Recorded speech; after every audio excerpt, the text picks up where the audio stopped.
Welcome back. So far, we've used sequence characters like \d and quantifiers like +. Now, let's look at the remaining special characters that control character choices and define boundaries, allowing you to create truly sophisticated patterns for validation and extraction. 1. Character sets, square brackets, square brackets. Any character placed inside square brackets means match any single character within this set. We saw this when matching dates with slashes or hyphens. You can also define ranges. For example, square bracket (-z square bracket matches any single lowercase letter.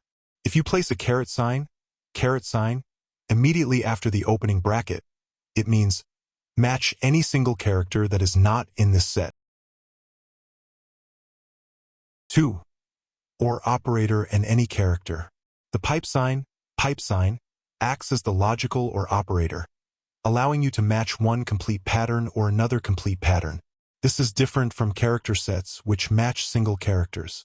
The dot sign matches any single character except the newline character by default. This is often used as a placeholder. 3.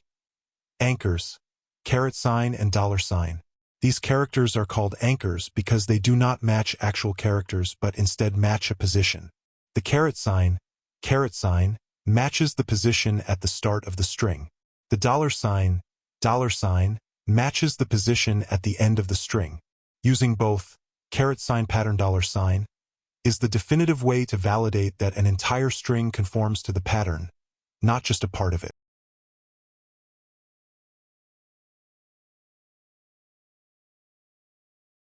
To summarize, these special characters give you surgical precision over your matches. Our next lecture 24.11, Using Special Characters. See you there.